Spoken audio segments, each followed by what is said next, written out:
Si l'occupation de la route nationale numéro 2 par les gangs armés au niveau de Martissan a des conséquences sur plusieurs secteurs d'activité, l'économie du pays est la plus touchée d'après plusieurs observateurs avisés qui analysent les données économiques. Selon les derniers chiffres publiés par l'Institut haïtien de statistique et d'informatique, l'inflation est beaucoup plus élevée dans les régions difficiles d'accès du pays depuis tantôt un an. Dressant un tableau sombre de la situation économique actuelle du pays, l'économiste Camille Chalmers estime que la guerre des gangs entraîne des pertes économiques pour les entreprises ainsi que les consommateurs. Il y a des pertes en termes de revenus, des pertes en termes d'activité économique et des pertes aussi pour les consommateurs de deux niveaux. Non seulement on n'arrive pas à s'approvisionner en biens agricoles qui viennent des provinces, mais également les biens qui sont importés arrivent en province à un niveau beaucoup plus élevé en termes de coûts. L'inflation est beaucoup plus élevée dans la région des Cayes qu'à Port-au-Prince. Parce que justement, pour transporter les biens importés vers les Cayes, il faut payer les gangs, on ne peut plus utiliser les circuits normaux de circulation des marchandises. Pour Jean Denel, jeune commerçant évoluant dans la vente de vêtements et des produits alimentaires depuis 2015, c'est le calvaire. Entre braquage, incendie et particulièrement la saisie de ces marchandises par les gangs armés, le jeune entrepreneur est à bout de souffle. Il n'y a aucune garantie de sécurité pour nos détaillants. Et par-dessus tout cela, pour arriver à récupérer nos marchandises, des patrouilles policières touchent des pots de vin. Tandis que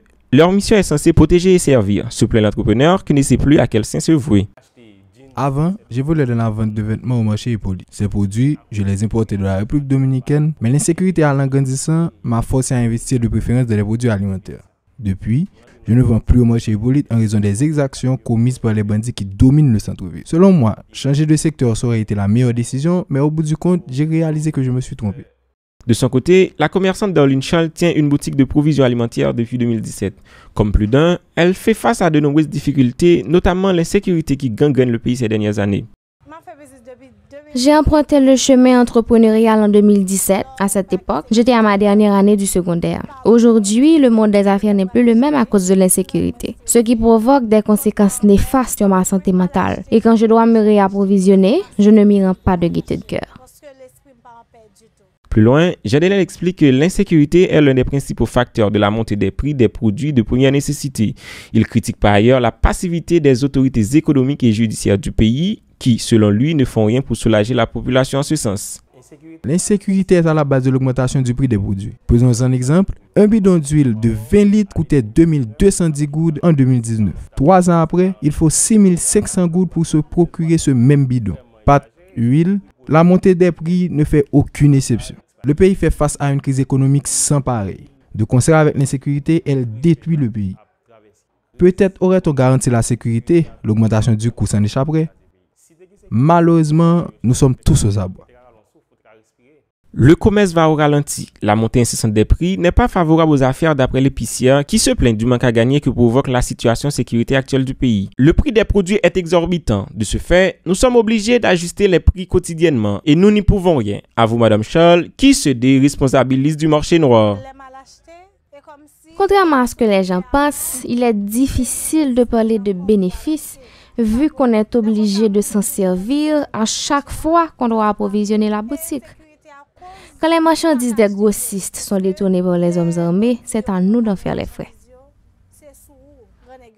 Par ailleurs, le socio-économiste pense que la conjoncture actuelle du pays est défavorable aux petites et moyennes entreprises, qui souffrent selon lui d'absence de crédit due à certaines incertitudes. Selon M. Chalmers, beaucoup d'entreprises qui ont investi entre 10 à 15 ans pour former des cadres moyens que sur le plan technique et administratif ont perdu 60 jusqu'à 70% de leur capacité. Seules des entreprises de grande dimension avec des stocks importants peuvent faire face à la situation actuelle. Les agences bancaires qui fournissent le crédit ne vont pas fournir le crédit dans une situation d'incertitude. Beaucoup d'entrepreneurs sont découragés par la situation actuelle. Et une situation extrêmement importante que nous avons vécue également ces derniers mois, c'est la migration des cadres. Donc vous avez des entreprises qui aujourd'hui ont des capacités techniques amoindries.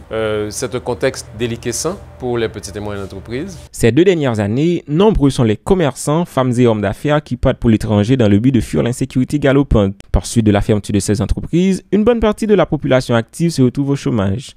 N'ayant plus rien à gagner pour pouvoir manger à leur faim, voire couvrir leurs besoins, le choix de bonhomme ne serait-il pas de grossir le rang des gangs?